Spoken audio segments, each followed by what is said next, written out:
Salut! Noël approchant et avec cette fête traditionnelle, la fin de l'année, on a tendance à faire le bilan justement. Que s'est-il passé cette année? Que voulons-nous garder? Rejeter? Quelles sont nos résolutions pour l'année à venir? Et du coup, j'ai fait ma petite liste quand même. Faire des vidéos plus courtes. C'est-à-dire que je ne veux pas faire des vidéos qui vont au-delà de 10 minutes parce que c'est trop. Déjà parce que pour moi, c'est long à monter. C'est peut être pénible et j'ai peur que ça fasse perdre le fil aux personnes qui regardent. Et moi-même, regarder une vidéo qui dure plus de 10 minutes, eh ben, c'est pas toujours évident, mine de rien. Résolution numéro 2, écrire plus. Parce que oui, je trouve que j'ai un peu levé le pied depuis que j'ai terminé mon roman en septembre. Et le fait de l'avoir achevé, je me suis dit, wow, c'est super, j'ai achevé un vrai truc, je suis trop heureux. Ouais, mais du coup, j'étais tellement heureux que j'ai pris une petite pause après. Finalement, la pause s'est éternisée jusqu'à quasiment aujourd'hui en fait. Au moins écrire 2 chapitres par semaine, ce serait pas mal. Plus ou moins court évidemment, mais voilà, je veux me remettre à l'écriture parce que j'ai envie de me replonger dans les histoires que je fais. L'écriture, c'est comme le cerveau, c'est un muscle qui se travaille. Plus on écrit, plus on lit, plus ce muscle justement se renforce et s'affermit. Troisième résolution, jouer un petit peu moins parce que oui, je joue aux jeux vidéo depuis que je suis tout petit, j'ai toujours adoré ça et ça me distrait énormément et je le classe dans la même catégorie que les séries pour moi. C'est un divertissement qui me fait beaucoup de bien, qui me permet de me vider l'esprit, réduire mon temps devant les écrans parce que ça devient assez alarmant quand même déjà que je travaille dans ce milieu-là, j'ai étudié dans ce milieu-là, je ne veux pas chez moi passer tout mon temps sur un écran et c'est assez triste parce que mine de rien l'écriture, je la fais aussi aux 3/4 devant un écran quoi, donc bon, voilà. Quatrième point, ce serait lire 2 livres par mois, quelle que soit la taille du livre. Parce que là, du coup, du fait de mon nouveau travail, j'ai beaucoup de transport. Et c'est le meilleur moment où je peux lire, justement. C'est grâce au transport que j'ai pu lire autant de livres l'année passée. Et là, je voudrais réitérer ça.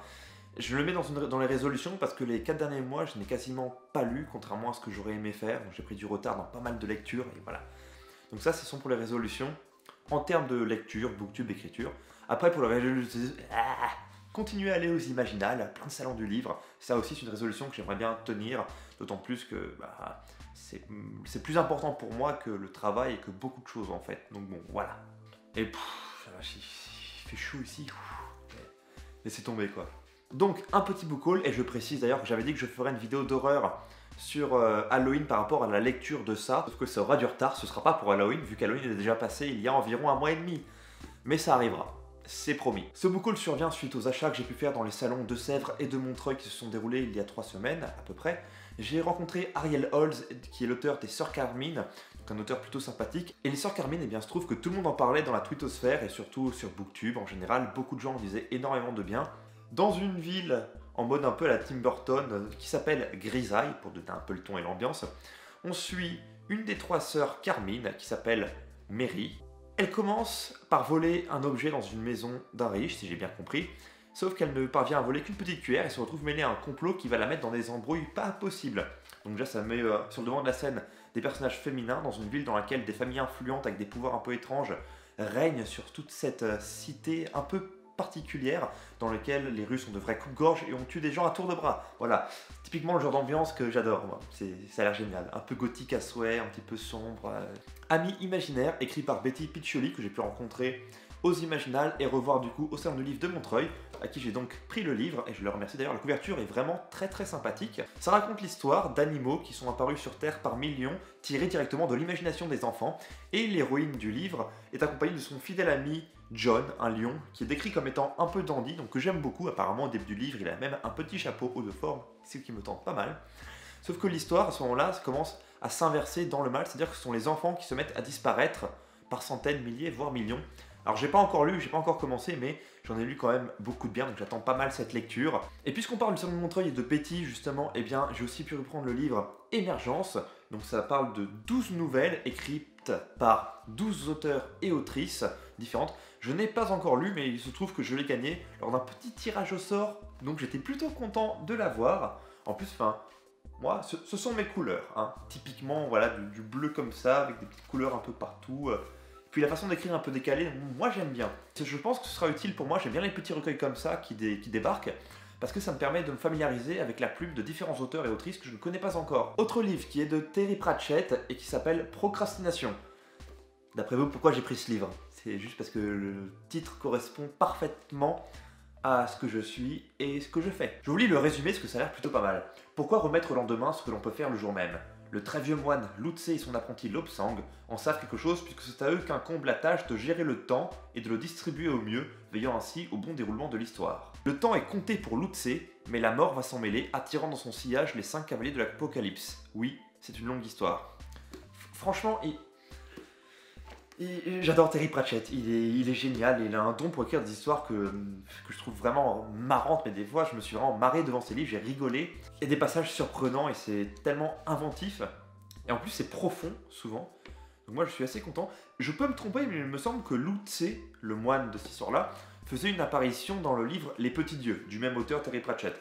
Donc il faudrait que je me renseigne, peut-être que je confonds, mais il me semble. Autre livre de ce book haul que j'ai acheté parce que on me l'a merveilleusement bien vendu, c'est-à-dire que Florian Soulas, qui a écrit le livre Rouille, d'ailleurs dont j'aime beaucoup la lecture, j'apprécie beaucoup le moment que je passe à le dévorer, elle m'a dit tiens, achète son livre, il est trop bien, franchement ça vaut le coup. Et même Fabien Cerutti m'a dit ça, et d'autres personnes aussi. Et l'auteur Nabil Ouali, que je ne connaissais pas avant. Alors la couverture est superbe, et le livre, regardez, il y a un côté vraiment un peu vieux manuscrit dans l'écriture. Là vous pouvez peut-être pas voir, mais l'écriture est légèrement orangée. On sent que c'est... Je ne retrouve pas ça dans d'autres livres, et rien que pour ça, ça m'a donné envie de l'acheter. Et quand on m'a assuré que l'histoire était géniale, en même temps, on n'allait pas me dire cette histoire est pourrie, achète-la. C'est sûr. Mais rien que l'aspect, etc., je trouve que ça, dans une bibliothèque, ça a une plus-value. C'est-à-dire que c'est beau. J'aime bien voir ma bibliothèque quand il y a des choses que je trouve belles à regarder. Et j'espère vraiment, en tout cas, que le livre sera bien. Je ne sais rien de ce livre. Je n'ai même pas lu la 4e de couverture. C'est pour dire à quel point je me fais avoir par la couverture, parce que j'achète tout ce que je trouve beau. Une autre des résolutions à ajouter dans l'année, c'est craquer moins pour les couvertures. Et aussi juger moins un livre à sa couverture tout court, parce que parfois il peut y avoir des livres excellents que je rate parce que la couverture, je la trouve immonde quoi. Enfin, puis objectivement, des créatures qui sont crades et pas belles quoi. Enfin, au bout d'un moment, faut être honnête. Zut. Hein. La Voix de l'Empereur, qui donc se passera en plusieurs tomes, je n'ai acheté que le premier. Ça raconte l'histoire de 4 personnages différents, aux destins différents, qui finiront par se réunir, et l'univers a l'air de se dérouler dans un milieu un peu moyen-oriental, que moi j'adore parce qu'on le retrouve finalement très peu dans les livres, il y a peu de livres qui font ça. Il y avait un petit peu ça aussi dans les 12 rois de Sharakai, mais là ça a l'air d'être assez différent quand même. Un autre livre d'Aurélie Wellenstein dont j'ai adoré Le Dieu Oiseau et dont j'ai adoré Le Roi des Fauves, qui pour moi sont 2 chefs-d'œuvre, franchement c'était excellent. Je lui ai pris Les Loups Chantants qui manquaient à ma collection. Regardez la magnifique couverture d'Aurélien Polis. J'adore toutes les couvertures de ce type-là. C'est incroyable le travail de dingue qu'il fournit. Regardez l'illustration comme elle est belle, quoi. Non mais sérieux, c'est pas tous les jours qu'on lit ça. Et donc, pour faire un petit résumé, je veux lire la 4e de couverture qui parle très bien. Frappée par une maladie rare, la peau de Kira se couvre de glace. Dans quelques jours, la jeune fille sera devenue une statue, prisonnière de son propre corps. Pour la sauver, son frère, Yuri, s'élance avec son attelage de chiens de traîneau à travers les 1000 km de steppes glacées qui les séparent de l'hôpital. Bon, franchement, pour se faire soigner là-bas, faut le vouloir, hein, t'as intérêt à pas tomber malade souvent, quoi. Aussitôt parti, une meute de loups au pouvoir étrange les prend en chasse. Les prédateurs s'infiltrent dans l'esprit du jeune homme, et la louve de tête lui souffle alors un terrible secret. Elle est Asia, son amour perdu, celle qu'il croyait morte depuis longtemps. Rêve, folie, piège mortel ou réalité, tout en se battant pour sauver sa sœur, Yuri va devoir affronter les fantômes de son passé. Et du coup, si j'ai bien compris, accessoirement, une meute de loups affamés, quoi. Du typique Aurélie Wellenstein, ça se passe toujours dans un univers froid, un petit peu nordique, donc là j'ai plutôt hâte de le lire lui aussi. Et enfin, pour changer en dernier livre, de la science-fiction, je n'en lis pas beaucoup, ça s'appelle Les Peaux épaisses, ça a été écrit par Laurent Genefort, dont j'ai pu faire la connaissance au Salon du Livre de Sèvres, qui était extrêmement sympathique. Et lui, alors, encore une fois, la couverture. C'est la couverture qui m'a fait craquer, parce que la couverture, ouais, vous voyez l'espèce de silhouette au milieu, voilà. Moi, c'est le genre de choses que j'adore, des espèces de plans immenses comme ça, avec un personnage minuscule au milieu, on voit vraiment la petitesse de l'homme. Et je trouve ça génial, tout est immense et grandiose. Les Peaux épaisses racontent l'histoire de Lark, un mercenaire qui est une peau épaisse, donc une autre race, qui a pris sous son aile Rocco, un humain qu'il souhaite former pour devenir un mercenaire de l'espace. Sauf que, après des différends et des histoires qui ont tourné au drame, Rocco se met en tête de trouver l'arc et de le tuer, et de tuer toutes les peaux épaisses qu'il trouve. Et cette histoire, assez courte, raconte la traque en question. Donc voilà, il paraît qu'il est quand même très bien reçu. C'est un space opéra, donc l'univers a l'air assez riche, il y a des inventions technologiques un peu de tous les côtés. Et Laurent Genefort est quand même réputé pour écrire des histoires dans l'espace qui sont incroyables, des histoires de science-fiction. J'attends que ça, quoi. Voilà, cette vidéo est maintenant terminée. Ok, cette vidéo est maintenant terminée, donc désolé d'avoir passé 1 mois et demi sans en publier. Hein. J'étais débordé, j'étais pas non plus au meilleur de ma forme. Donc voilà, maintenant ça va beaucoup mieux, donc je vais essayer d'en poster beaucoup plus souvent et surtout de faire en sorte qu'elle dure beaucoup moins longtemps. Vous avez entendu mes résolutions, vous avez vu mon petit book haul. Maintenant je ne peux que vous souhaiter une très bonne journée, une bonne fin d'année, d'excellentes fêtes. Je ferai une vidéo je pense pour l'après-Noël, entre Noël et Nouvel An.